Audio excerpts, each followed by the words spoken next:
The founder or the owner of the Walnut Orchard started the Center for Land-Based Learning, which is a nonprofit, and they teach kids, like high school kids mostly, but other ages too, about sustainable agriculture and watershed restoration. And they've been around for about 12 years, I think. They founded in early 2000. So I was looking for land after I graduated from college, and I was from the Davis area, so I came back here and started looking, and I had a friend who worked for the nonprofit, so I got linked up with them, and I started out here with just an acre, just right down there, and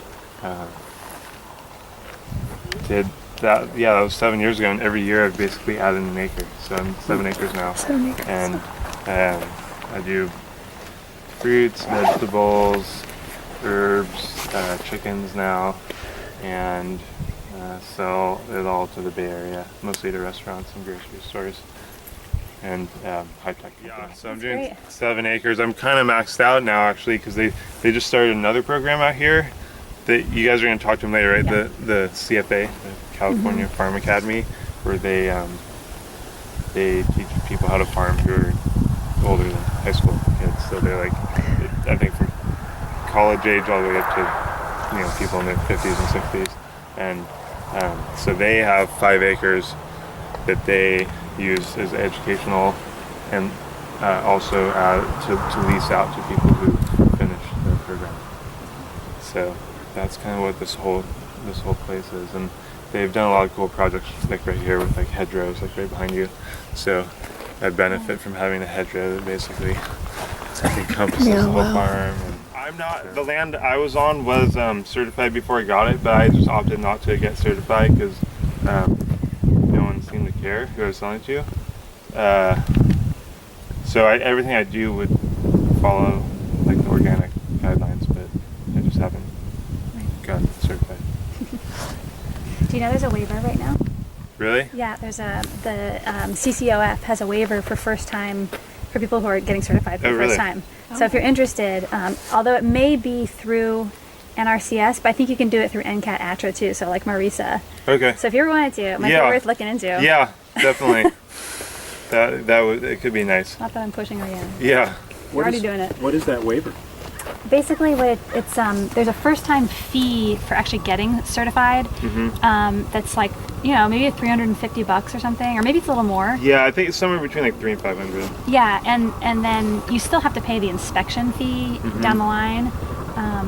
But it's just they're trying to make it a little easier for folks who are just getting started. But you have to meet all the standards. You just don't have to pay as large a fee. Exactly. Yeah.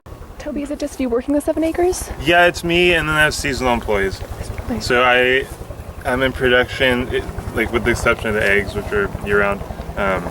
The fruits and veggies are mostly from May to New Year's, so 8 months of the year. So I've hired labor from May through into October. Wow. But it's just you otherwise? Yeah. That's commendable. Yeah, it's a lot of work. Yeah. Do you have a tractor? I don't, but I hire Craig, who farms the walnuts, to disc at the beginning of the year, and then plant the cover crop at the end of the year. So I try to have like a minimal amount of stuff that I need a tractor for, just because like he has tractors for the walnuts, so they're not for row crops. Yeah. So he can like disc and mow, but in terms of like after like planting and weeding and everything else, once it's like disc, then the whole year it's just all by hand. So I don't grow carrots and beets, and I just grow like a little bit of onions and potatoes and things that are going to require more mechanization, and I focus more on things like tomatoes and melons and things that they're like spaced further apart. So if you plant an acre of tomatoes, it's a lot easier to hand weed it than like an acre of onions or beets. And how did hiring folks to help you like affect your finances? I know that sometimes there's like a tipping point for people between doing it all yourself and all of a sudden you hire and you're like... Yeah, well, it took a few years. Like the first year I did it all by myself because I was on it. It wasn't even quite an acre. It was probably like 8/10 of an acre. And same with the second year. I was doing it all by myself, and then the third year, that's when I hired just a friend. So I just had one person helping me.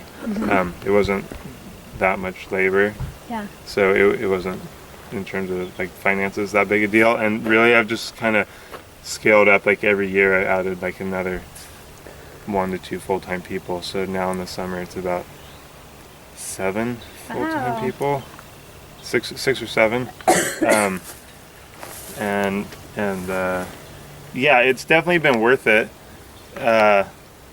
I grow pretty high value crops too, so like what they're, I've done like kind of rough calculations of making sure that it's profitable still. But yeah, I think you have to if you're gonna expand. Nice. And especially with all these things, it's like they have to be harvested by hand. Like you can't harvest like a melon or Yeah. a cherry tomato with like a machine. So. Toby, what's the process for getting land here? Is it like an incubator project the way Yeah. that like Alba is, for example, or? It's something like they have to go through the program and graduate, and then they have some partnerships, like they as the Center for Land-Based Learning, with other organizations and people in the area. So like maybe like the city of West Sacramento and and places where there's land available. So between the land they have here and those places, when people graduate, I think they're able to place people somewhere with Cool. 1 to 5 acres. Okay. I'm not sure like the whole process, but I think it seems like everyone who wants to has like the option The of land. getting land like that. So the Cool. land here, they have five acres. I think they use one of it for like just the class, and then the other 4 I think are either 1 acre parcels or maybe like 2 1 acre parcels and 4 half-acre parcels that people can start on the first year and then like move on to somewhere else. Got it. And it's semi-permanent, so it's not like a lease where like after a certain amount of time you have to go off and find your own land, or? Yeah, I don't know that when you talk to them later, they'll got it. definitely know. So for me, I did a year-to-year lease when I started, and then I realized I really wanted to put in fruit trees, and I wanted to be in this area for a while. So I got a long-term lease, so I have 8 years left. So I'll be here for at least a total of 15 years. A lot of it now is just I've dealt with them enough because I started selling to the restaurants the first year that I've just seen what they've bought year after year, and it's pretty much the same. Yeah. So I kind of know what to plan for. Yeah. And that, and then with the high tech companies, which they take probably the quarter of what I grow, it's nice because they have more flexibility in what they buy because they don't have a menu. Right. So, it's not a strict menu. So I can be like, I have all this, like watermelons or something, Right. and they'll be more likely to take it than the restaurants. So that's nice. So I kind of lucked out there. I just met a chef at this event.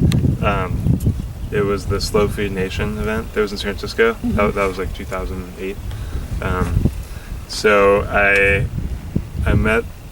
just met the chef, and they were really eager to like get stuff from here because there's not that many small farms that deliver directly to Right. restaurants. Like I thought there were tons. Especially like, then, right? Yeah, and even back then there was less. So, so it really just started with them, with just like there's these 2 sister restaurants. So it was actually 2 restaurants, and I was just selling to them, and they were really good people to know, and they were like really supportive, and I understood it was my first year, so like I wasn't delivering a lot, and it really like economically probably wasn't even. It was like barely worth it driving there, but I knew like this. Long-term plan. Yeah, it's like a long-term thing. Like it'll take a few years to build it up and kind of get to that point. So it kind of it happened naturally. Like I never thought I would. Like now I sell to about 50 restaurants, and 50? yeah. Wow. So I think you could like. You could try to like get there within a year or 2, but it makes a lot more sense to grow slowly because then you can get better systems in place and keep the quality real high. And like every year I've like increased cold storage a little bit, or done this a little bit or that a little bit. I just got like a slightly bigger delivery van, and I think if you try to do that all at once, it'd be really hard rather than spaced out. And And so you don't go through like a distributor or wholesaler. You deliver everything to all those 50 restaurants. Yeah. Wow. You're self-personal? Yeah. Yeah, so I do it. And I think One-man it's good. show. Like, Do you have any time for farming? not in the summer, really. I do. I mean, the deliveries take up half the day. Yeah, I at least. leave here at usually around noon, and finish around 6. So it's just 6 hours, and then it's another hour or so driving back. So yeah, it's a lot doing the deliveries, but then I get that like face time with the chefs and the people buying the food. So that's really important too. Right, it's better for you to offload some of the farm stuff to your people than to offload the delivery stuff. Yeah, like the harvesting. It's just harvesting. Like probably 90% of what the employees do is just harvesting. Yeah. And then I basically drive around. and I still do. I'm still like out here, like in the mornings before noon. I'm still doing all this, but Yeah. but yeah. Do you have like a set delivery date, like one day a week? So I do. So because I deliver to so many places, and because up until this year I just had a minivan.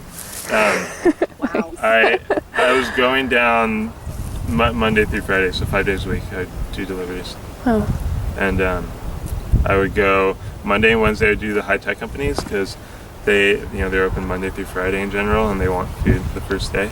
So that worked out well. And then Tuesdays and Fridays were restaurants, and then I also did Mondays and Thursdays restaurants. So Monday was a really big day because it was kind of double. But for the restaurants, they like that. They like two days a week at least, so they can they don't have to hold on to something for more than like 3 days. Yeah.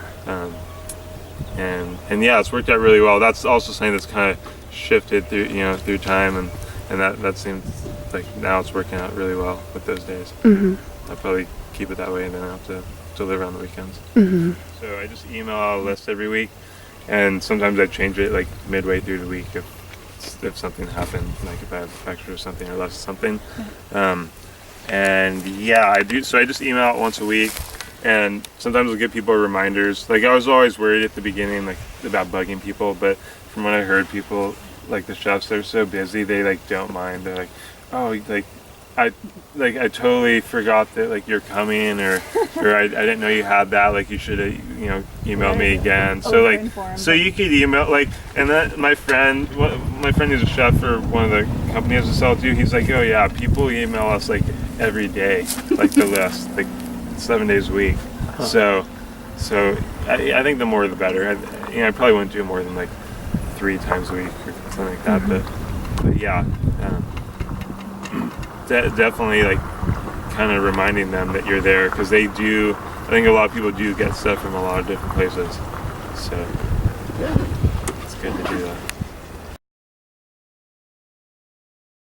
I think you talked about this early on, but you don't have a tractor yourself, and you get some tractor time with your colleague, but so he's got implements for at least doing this much. Yeah, so that's the only thing besides the disking is for the potatoes. So everything I do on the flat, I just do on the flat ground. But for the potatoes, I have them like it's like this broken bed paper. It's not even his. It's like this guy who leases land from him, but it's over there, and just like make rough beds for the potatoes.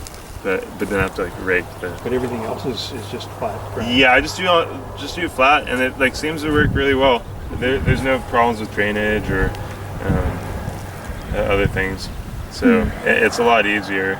It's just flat, and then I just lay out like drip line. Everything I do is with drip. I don't use any sprinkler pipe, except for I have a little pasture for the chickens. We'll walk by, and that's gonna be sprinkler. But Do you, without a bed shaper or without something sort of mapping out your row, how do you like get it straight. Yeah. Or do you I worry just about start it so like much? on the end. Yeah. I mean, you can see it's not totally straight as It's got it a is. nice curve. But yeah, I think most follows. There you go. Contour. Yeah, I just like start on one side and like line it up, and usually it's pretty good enough. You don't use a laser leveler or anything? Yeah, I don't have a GPS. So. A laser pointer even? Yeah, you want to walk down this way? I'll show you. And what do you do for amendments to the soil? For amendment, so up until now, I just done cover crop and compost, and then during the year I'd used a little like fish emulsion and stuff.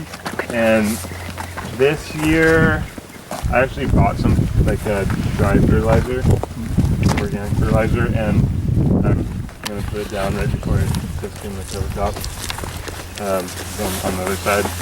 And my goal is with the chickens, after next year I won't have to buy any more fertilizer because I'm rotating them through where the vegetables are Cool. every year. So like this area right here, which is about an acre, this is where the chickens are going to go. And go out there whenever the pasture is big enough. It's just germinated. Did you see it? Yeah, I see it right before the rain. So. It's alfalfa, perennial rye, different types of clover, and chicory. Is that again done with seeding with a tractor? Or I just I have like a sprayer, a blower sprayer, Okay. that type thing, and I just fill it with seeds. I'm just, this is just as small as fuck. And then have them disc afterwards, but it worked pretty well.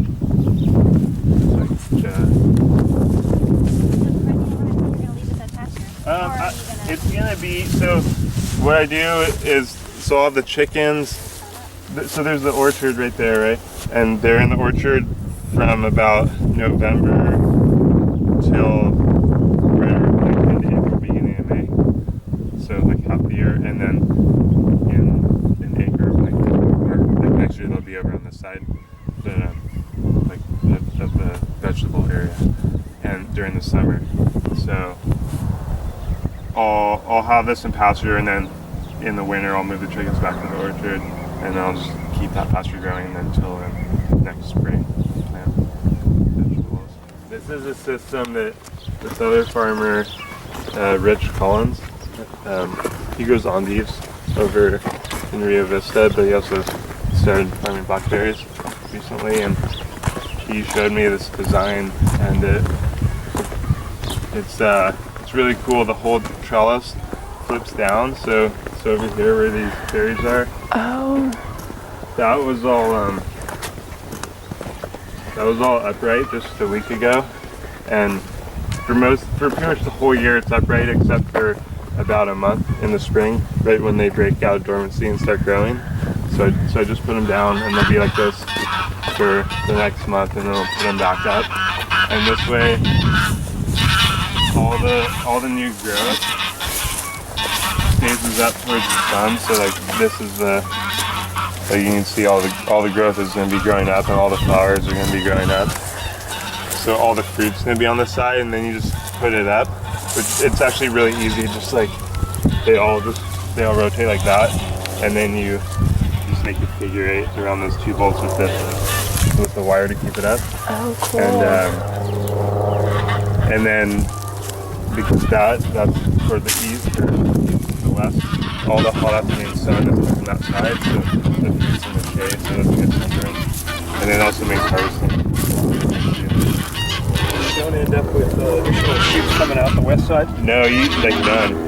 And Yeah. how long do they stay up? For about a month. Like once it's oriented enough, where it won't like go back, like kind of twist back, then you can put it up. You could probably even leave it down for like 3 weeks. But they'll start growing real good in another week. Like they just started coming out. And this is a Triple Crown, so it's one of the bigger right around July 1st and goes through like 1st or 2nd week in August. So the other ones you would have put down earlier, like I have some blackberries over here, they're fully leafed out. These guys are really cool. They produce way more, and the berries are really big, and they taste like better than the varieties I have, and they're gorgeous. So they're definitely I think they're the best blackberries. So I'm putting them, like these 3 are Triple Crown, and then 2 more are gonna be Triple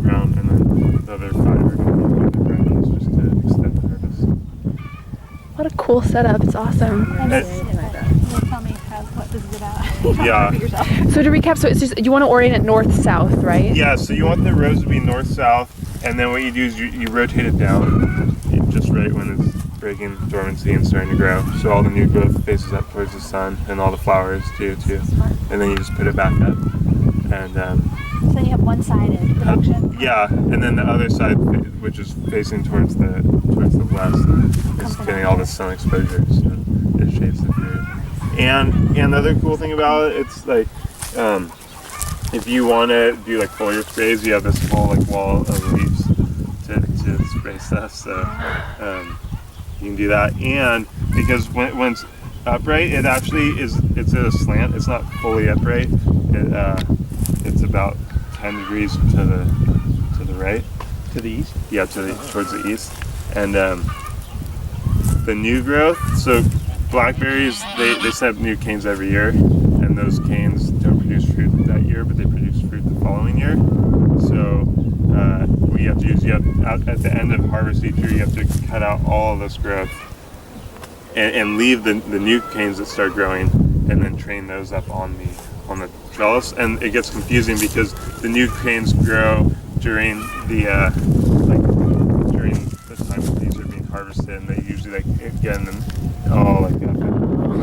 So when you're pulling them out, you have to be really careful. It takes a long time, but because it's at a slant, if you go through right when the new canes are coming up, I don't know. They haven't started cutting up yet, but you can see these are old ones I cut out the year before. So you'll have to get all these out this year. But the new ones, you can push them out towards the west. And once they get pushed out, that initial just start, because it's slanted, they'll just grow straight up, and they won't get entangled in all this year, the last year's growth. And then it's really easy to prune, because the pruning's probably the most labor. Well, besides harvesting, but just in terms of maintaining them, the pruning is the hardest part. So Yeah. it makes it way quicker. And once a cane has fruited, it won't fruit again. So that's what you prune. Yeah, you so prune off. all these, right when it's done pruning, mid-August, you cut these back down to the base. So, and all the way then down, okay. the new ones that grow up are gonna have fruit the following year. So all this grew this last year. How long can each plant, if you keep doing that kind of cutting the growth and stuff, Yeah. can it just last for years? Yeah, I think 10 to 12 years, somewhere in that range. If you take good care of them, maybe even longer. And do you have problems with the setup?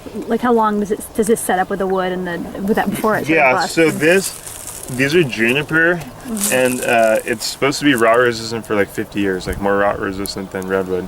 And it's an invasive species, so they come down anyways. Really? So it's pretty cheap, way cheaper than redwood. So it should last a long time because you can't use treated wood. Yeah. So yeah, the juniper. I mean, these posts have been in the ground for 3 years, and yeah. So these are all. The cool thing is, so Rich gave me the blueprints to make these, and Oh, it's Rich just Collins? yeah, Rich Oh, Collins. so he does this too. Yeah, he has He has 2 acres of this. Okay. So Yeah, I didn't realize. yeah, so it's all just stuff you can get at a hardware store. So these are just foundation bolts, just a cable, and just some lag screws and stuff like that, and it's really easy to build. And do you have to do it all at once, picking it up, or can you do section by section? Section by section. So putting it down is really easy.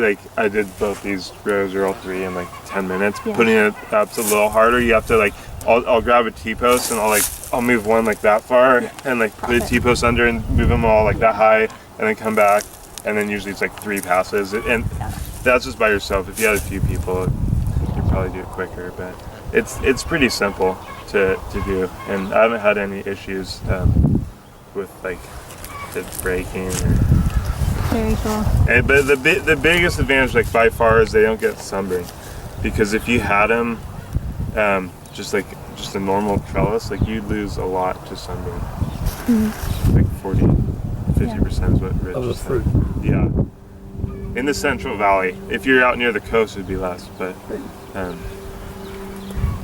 how do the berries for you fit in, like in terms of your overall crop matrix and the importance of that in your sales and all that? Is that something like the restaurant would like? And the Yeah, they really like them. That's why I'm planting more. Yeah. And like, so I just had I had these 2 rows. I planted this row this last year, and then put the rest in because like the demand is really high. Oh, that's right. So all these posts, I see. So you're doing all these posts are going to be blackberries. Yeah. So I just haven't. I put them in right before the rain because I had to do that, and then I have a bunch of these like peeler cores, which I'm gonna finish the trellis with. Can you do the same for raspberries too? Raspberries have less flexible canes, so they can snap. They might snap, they might not though. You can see the angle's not super sharp that they bend at. But yeah, potentially you could do them with raspberries.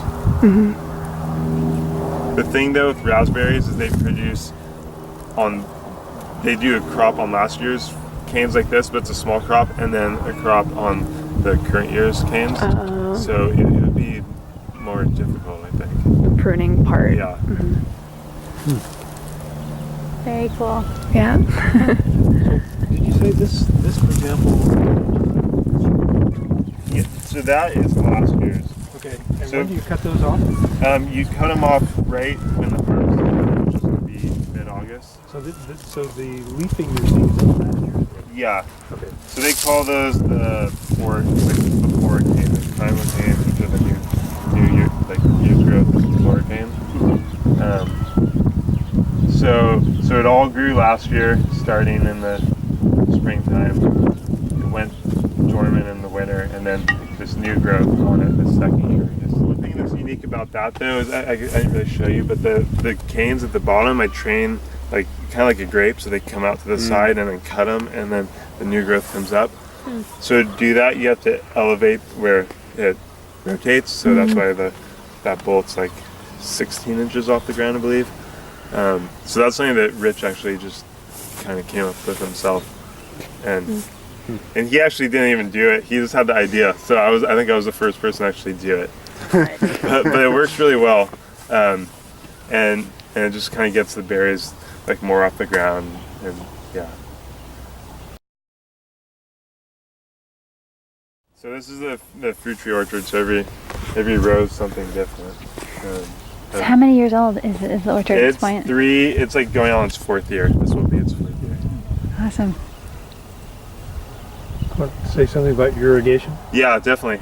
So they're inverted micro sprinklers. So they just hang off that 3/4 inch line that goes all the way down.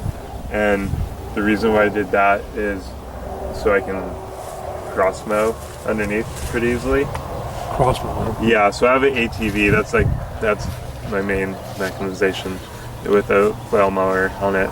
So it's small enough that I can go in between the rows, and I don't have to like weed whack very much. As long as I mow, down the row and then cross mow, and then for like pomegranates, they don't need any weeding around the base. For some of the trees, I have to do a little bit. With the chickens in there, though, they like being around the base of the trees, so it works out perfectly. They weed like I don't know how they must find more bugs or something right around the base, or maybe it's the shape, but yeah, that's why I elevated, just so I can get underneath. And you leave the birds out just in the whole area as opposed to trying to move them around kind of specific. That I was moving them around a little bit before, and that's something I kind of learned from River Dog. I don't know if you guys saw their chickens, but they do the same thing, and it's just easier. And then I have the chicken tractor coop is over there, so I can move that within, It's where their feed is and where they go home. yeah, to roost and then they'll congregate around that more, and it's just a lot easier, even though you have to buy a little more fence, just not having to move it. Right. It seems to be more worth it. And how big a space do they get to roam? So the orchard is, I think it's about 2¼ acres, and so they're in here for half the year, and then when they're out in the pasture, it's 1 acre. It seems at River Dog, it seemed they congregated closer to the coop. Yeah. And here it's like they're little roamers do, over here. Yeah, they roam more. I noticed that. Like, I definitely noticed that when I Yeah. visited their farm. I wonder if it's like the tall grass or something, but it's really. Yeah, they definitely. I mean, they still congregate more. If we walk down here, we'll see more. But yeah, they're pretty independent, I think. And so, did you have a problem with weed competition when the trees were young, and then wanting to have there be grass for the birds, or how did you kind of I balance didn't have the birds in until like a year ago. So you kept the weeds more managed at that point. Yeah, so I just mowed and hoed a lot. But yeah, it's all no-till, so I haven't disked it all. I've just managed all the weeds from mowing. And then I planted a cover crop in here. You can really only see the grasses, that's the perennial rye, but I think when the chickens get out, there's clover and alfalfa in it too. Sure. It'll come up more, but they've just been selectively munching that. And your fence is mostly for the chickens, or is it deer fence as well? or? So this part's for the chickens, Yeah. like the plastic mesh, and then this is for keeping, I think it's mostly like skunks and possums. They were coming in and they weren't even, I lost a few chickens early on, but not that many because the coop closes at night. But they would make holes, right, to go in, and then the chickens would come out. Oh, So just having, it's only 2 feet tall, but having that was enough to totally prevent that from happening. cool. Have you had any trouble with the irrigation strung high? Not yet. It's worked really well. They clog a little bit. That's why you can see there's no emitters or no sprinkler heads on these ones, which I'm going to unclog. But that happens that happened when I had sprinklers on the ground for some trees over there, and even with like some of the drip lines because there's so much salt in the water. Hard one. So when you drive by in your ATV, you got to push the. Yeah, I kind of have to like duck down on some of them. So the one thing I would do differently is they're 3 feet spaghetti tubing that the sprinklers hang off on, and then there's that little white weight just to keep it down. I would have gotten 4 feet long ones, so then I can move that main line up a little bit. And because I don't want to move it higher because I don't want the sprinklers watering the fruit trees anymore. Right. So I would do that differently. I would get slightly longer ones, but it's not that big a deal. I only cross mow a few times a year, and it's just like a little extra decking. Toby, I'm wondering, what's your background? Like, did you do like study orchard management, or is it kind of like a learn as you go I just along? kind of like learned as I went along, asked a few questions, and for like getting the fruit tree varieties, I just I got them all from Dave Wilson Nursery, and they have really good like charts and the staff who knows what are good varieties. So I also planted a bunch of different varieties. So for like the peach rows, there's a few Ephraim's at the end of this row, but the rest of that one's peaches too. I planted like 20 different varieties of peaches. So there's like 5 or 6 of each. How did I asked this question to Trini too, but a lot of the beginning farmers that we work with have a hard time balancing or just making the pastured poultry piece work in terms of grain costs. Yeah. So how does that work for you with the restaurants as opposed to like a CSA or farmer's market or? So far, that's the only thing I do that's not certified organic actually is for the eggs. Okay. I got grain from a neighbor, and it wasn't certified organic because no one grows organic grain here. Yeah, or around wheat. here. So I'm doing that for now, and everyone knows like the wheat I get isn't certified organic, but it seems like economically it works out. It's a lot better than buying milled food. Eventually, I'd like to talk to like one of my friends whose family grows wheat out here and see if they'd be willing to grow organic wheat because I know there's some other farms who would buy it. Yeah. It's just a matter of making it work. But yeah, so that's what I'm doing now. And then I just sprout the wheat, and then I add some like it's like fish stuff like shrimp shell and then some oyster calcium and just a few stuff. So you're mixing your own grain. Yeah, so So I just mix it, and I'll show you right here. I just fed them this morning. I just like sprout the wheat for about 48 hours, sometimes longer. Like I'm gonna try to be better about doing it where it actually like starts to sprout. I think it'd be better, but sometimes if I'm busy, I just do it for a day or two, and then I mix all, I pre-mix all the fish stuff and the kelp, and then I just kind of mix it in with the wheat. Because you think the green sprouted fodder is just better for them, and yeah, I think it's just like easier to digest. Uh-huh. And then I feed them leftover cold vegetables. So this is it, huh? Yeah, so that's what they eat.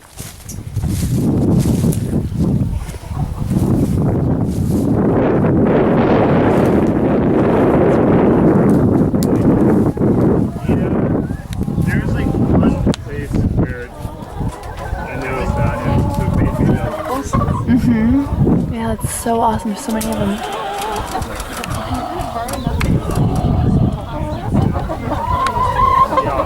Oh, that's the nip thing you're talking about. Yeah. It's very cool. I didn't see it on the other. And Toby, this the water, you just hook it up to your irrigation, or do you have like a drum? See that drum in the middle? Oh, okay, so you just fill up the drum whenever. Yeah, I fill it up like every 2 weeks. Okay. And then that way water stays super clean. And yeah, I put that like underneath the nipple waters just underneath, so they're not exposed to the sun as much. That's the only thing you have to worry about. If the water heats up. Yeah, it's like you don't want the water to get too hot. So with a new trailer that I'm gonna build another coop, it's like higher up, and I could fit that even further underneath. But I'm gonna put a shade cloth on in the summer when I move. Kind of like a roll down, like without RVs, kind of how they do that. Okay. Yeah, I have it just like over there. So I'm gonna put on this side, and then have this side facing to the east, so the water stays cool all the time. Yeah. But yeah, it works really. Like I haven't had any issues with it, so it works. It's been working really Nice. good. And they all know to drink from it.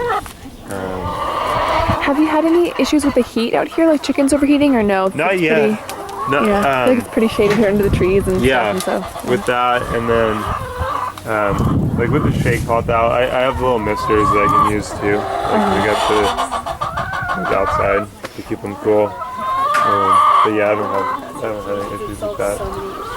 Misters, do they select them themselves, or do they? It just goes on from time to time? It just go. I have them. They'll just be like on. It's like ones you get like Home Depot. It's just like they're not like fancy or anything.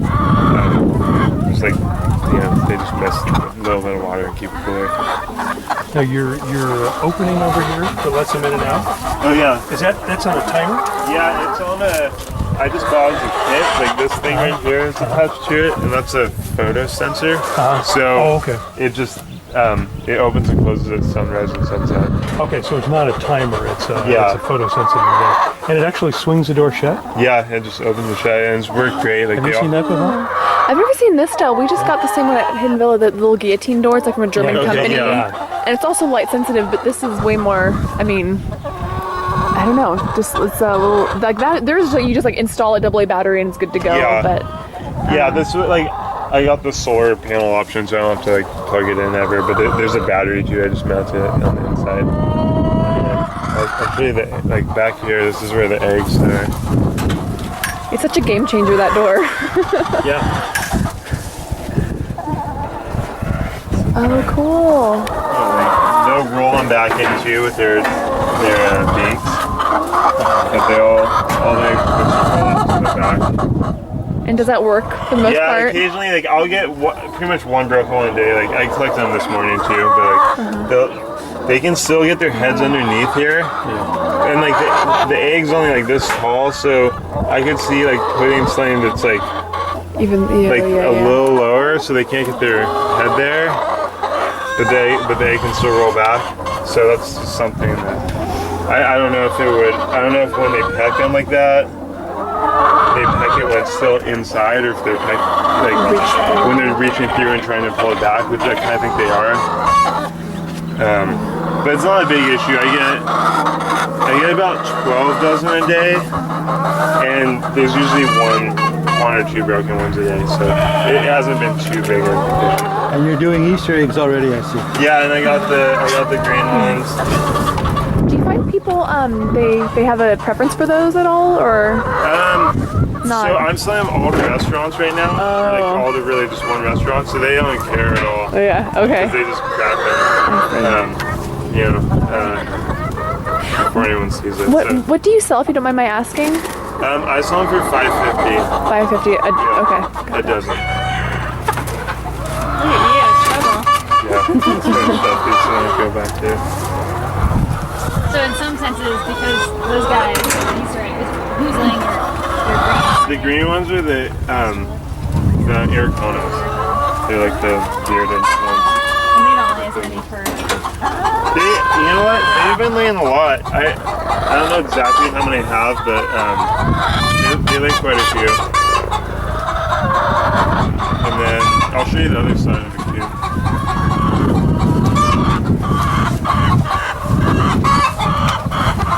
The light sensor just swings it. So they just jump up into that thing? Ramp? Yeah, they jump up. Yeah, I read a really good book lately. I can't remember the name of it. It was just it's sort of like a diary. Occasionally there's that one egg, usually one egg a day gets laid not in the nest boxes for some reason. And it's usually a green one too, that it's like an Araucana. They just roost up here, and that's where their water is. And I'm gonna swab out this floor too with. I got this chain link fencing that's got 2-inch by 2-inch holes, so that you can see the poop, builds up a little bit, doesn't fall through. So it's coming out in 2 weeks. So I'm gonna this weekend put the chain link fencing on the bottom, and I think that way the poop will just all fall through. And then I can just whenever I move the trailer, I can really spread it out if I want to. A lot of times chickens just anyways. But yeah, I like the open floor a lot. I saw someone else do that, and it stays really cool in the summer because there's cool air coming up from the shaded ground, and creates this nice kind of current. And in the winter, it's not cold enough here that it matters if it's open. If it was a really, really cold spell, I could put a little heater in there or cover it in the floor. But yeah, I think it just keeps it a lot cleaner. And it's always it always smells pretty good in there. Yeah. Besides that, so I built it all in a mobile home trailer frame too. That's awesome. Yeah. Party. Just a quick question on the gauge of fencing that you use with the chain link, but also around the perimeter, that kind of 2 foot piece that you have. You haven't found that critters reach through there either, or try to somehow? Not yet. Yeah. It's just interesting because I feel like I thought I was worried, I could have gone 2 feet, 3 feet, 4 feet. Yeah. I went with the 2 feet. But I was thinking maybe whatever it is gonna just climb 2 feet and go over, but they haven't. So because all the holes were at the ground level when they're making holes in the fence. So I think I'm not sure. I've never actually seen whoever's done it, but I know raccoons can climb a little bit, and even possums can. So maybe it's a skunk or. Yeah. But I've seen all 3 in the area, so it could be anything. Yeah. They're pretty happy and healthy too. Yeah. Look how far they are. They're just roaming around. When does the door close? The door closes after sunset, when it's pretty dark out. So they all pretty much go in. I think I've only seen one that never made it back in. But they were fine. They slept on a tree or something.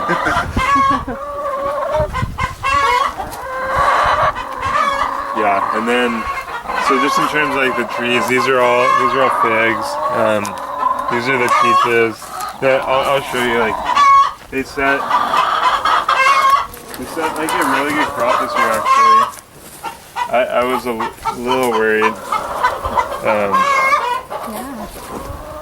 This is the peach leaf grow I was talking about. Right here. That's what it looks like. So as long as it's just a little bit, the trees will be fine. There's just a few leaves. There's a few trees where it's a little worse than others, but it's not a big issue yet. It's the kind of thing that you have to like be on top of it every year. If you miss like a year, it can become a really big deal. Are you going to do all the thinning yourself, or do you get help with that? I will probably do most of it myself. This year I'm gonna have like 10 hours a week at UC Davis interns, so I'll get a little help from that. Probably mostly thinning trees. You're on camera. Sometimes. So this is my corner of the greenhouse here, with these guys, and then I share it with the other folks. Do you grow flowers? You use yours? Yeah, so I do some cut flowers. Oh, cool.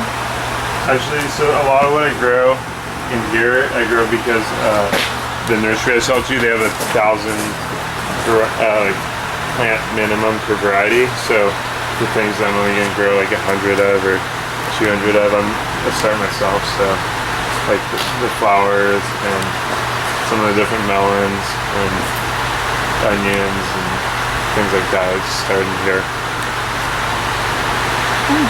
The flowers also go to workshops? Yeah. And the high-tech companies too. Yeah. I mean, I don't grow a ton of flowers, but yeah. So it's all pretty simple. Just filling the trays with the soil, and this greenhouse is pretty nice. It doesn't have any like active heat. It's all just passive, but in years like this, it works great when it's sunny in the spring. Has this always been here, or is this newish? Greenhouse? No, it's always been here. It's kind of like always getting renovated, and they just put all this gravel and wheat cloth. Yeah, looks great. Had to replace the plastic this year. It lasted for the first 6 years, so that was good. Yeah.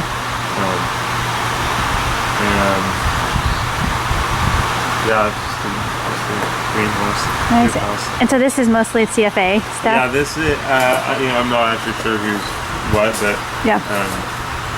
yeah, I think this might be CFA. It might be one of their students who graduated last year and started their own farm. Awesome. You guys have any more questions? We totally exhausted Toby. Nice. Well, thank you so much. This is really inspiring for, like I said, for those of us who are just getting started to see something working that's not gigantic. Yeah, So yeah, definitely. it's really great. And A lot. Like, I mean, right now it's not as much as this summer. In the summer it's like every day, early in the morning until 6 or 7. But now it's maybe just 50 hours a week. Do you have any off-the-farm jobs? No, yeah. When would you have the time?